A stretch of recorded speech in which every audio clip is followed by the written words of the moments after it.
Usiku wa kuamkia tarehe 15 ya mwezi wa 6 mwaka 2025, Iran pamoja na Israel zimekuwa na mashambulizi ya kujibizana ya hapa na pale, ambapo kila taifa limelishambulia taifa jingine, huku mashambulizi hayo mengine yakilenga katika maeneo nyeti kabisa ambayo yanatumika kufanya maamuzi. Sasa ripoti hizi ambazo zinatoka pale Iran pamoja na Israel zinapewa support ya kutosha na bwana Abu Geleji, mtaalamu huyu wa kutengeneza magari ambayo yameharibika. Kama gari lako pengine bampa lake limekatika au unahitaji kuweza kubadilisha rangi gari yako, umeichoka tu rangi ya gari ambayo unaitumia na pengine unataka gari yako ianze kuonekana katika muonekano mpya zaidi, basi mpigie sasa hivi bwana Abu Geleji akipatikana jijini Dar es Salaam Science Kijitonyama kwa 0716764450. Basi mpigie simu sasa hivi ili aweze kukutengenezea gari lako lirudi katika muonekano mpya na muonekano wa kisasa zaidi, ili nawe uwe ni mtu wa kisasa zaidi. Sasa ripoti ambazo niko nazo hapa zinatoka pale nchini Iran pamoja na Israel, ambapo Israel imefanya mashambulizi kule Iran tena, lakini pia Iran na yenyewe haikukaa kizembe, imefanya mashambulizi kwa maana ya kujibu mashambulizi ambayo yamefanywa na hiyo Israel. Taarifa ambazo tuko nazo hapa ni juu ya kile ambacho Iran ilifanya mashambulizi katika nyumba ya ghorofa 2 huko Tamra karibu na Haifa na kuua watu 3 na kujeruhi wengine 7, kwa mujibu wa taarifa ambazo zimetolewa, ambapo video mbalimbali zimesambaa kwenye mitandao ya kijamii zikionyesha mashambulizi pia kwenye kiwanda cha kusafisha mafuta huko Haifa.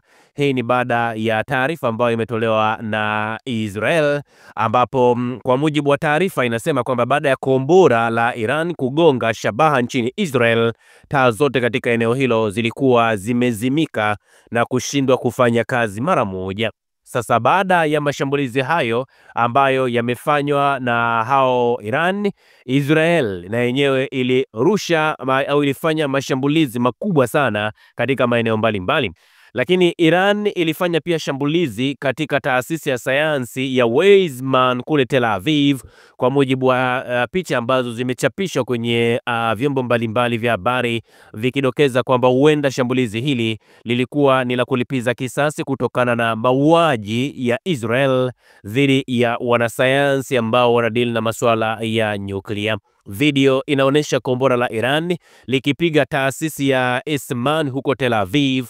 Shambulizi lilionekana kuwa ni jibu la mauaji ya wanasayansi wa nyuklia wa Iran, na taasisi ya Weizmann inachukuliwa kuwa moja ya vituo muhimu vya kisayansi vya Israel, na huko watu kadhaa wanaripotiwa kufariki dunia kutokana na mashambulizi hayo yaliyofanywa na Iran. Lakini maafisa wa Iran wameelezea wasiwasi wao kuwa mashambulizi zaidi ya Israel dhidi ya miundombinu muhimu yanaweza kusababisha machafuko ya umma, ikiwa ni pamoja na maandamano, kwa mujibu wa ripoti ambazo zimetolewa wakati wa mkutano wa Baraza Kuu la Usalama la Kitaifa la nchi hiyo.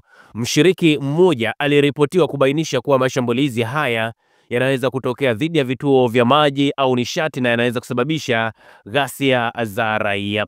Sasa muda mfupi baada ya Iran kueleza hivyo, tumeona hao wa Israel walifanya shambulizi ambapo ndege za IDF, Israel Defense Force, zililenga vituo vya mafuta pamoja na gesi mjini Tehran, huku kombora la Iran likiripotiwa kupiga kiwanda cha kusafisha mafuta huko Haifa. Israel na Iran zimeendelea na mashambulizi ya pande zote Jumamosi na Jumapili, na hivyo kuashiria kiwango cha uhasama wa wazi ambao haujawahi kutokea.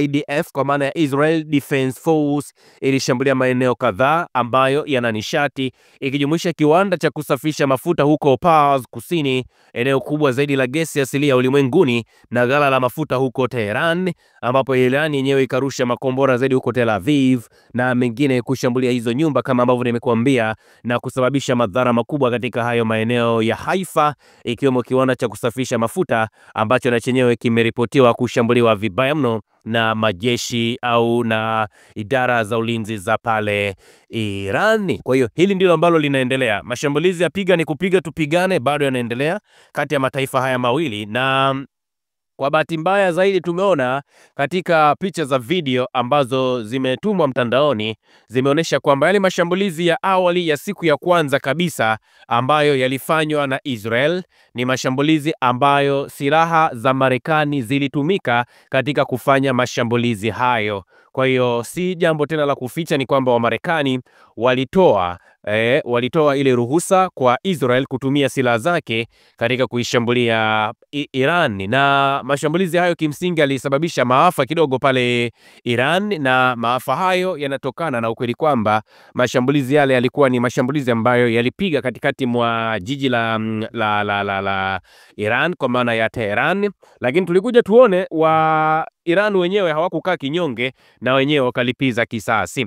Na moja kati ya vitu ambavyo tunaviona ni vigumu sana kwa hivi sasa ni kwamba unapoiona Israel inapambana, basi lazima ujue kwamba Marekani yupo nyuma yake kimsingi, na ni ukweli ambao hauwezi ukapingika eneo lolote, ni kwamba Israel hana uwezo wa kusimama yeye mwenyewe akapambana na Irani. Hilo ni jambo ambalo lazima iwakae kwenye akili yenu. Sasa Marekani ambacho amekifanya ni kwamba ameamua kumpa go ahead huyo Israel ili afanye mashambulizi kule Iran. Sababu kubwa ni zile zile. Unafahamu mataifa ambayo tunazungumzia, dunia hii inaongozwa na maeneo matatu. Dunia inaongozwa na mataifa makubwa matatu au maeneo matatu. Kwanza, Ulaya ya Magharibi, lakini pia Ulaya ya Mashariki pamoja na hiyo Amerika. Sasa moja kati ya vitu ambavyo Marekani vinamchachafia na vinamsumbua sana hivi sasa ni kwamba amegundua kwamba ule ufalme wake wa kutoa maagizo yanatekelezwa kwa hivi sasa hayafanyiki tena kama ambavyo ilikuwa inafanyika duniani hapo zamani.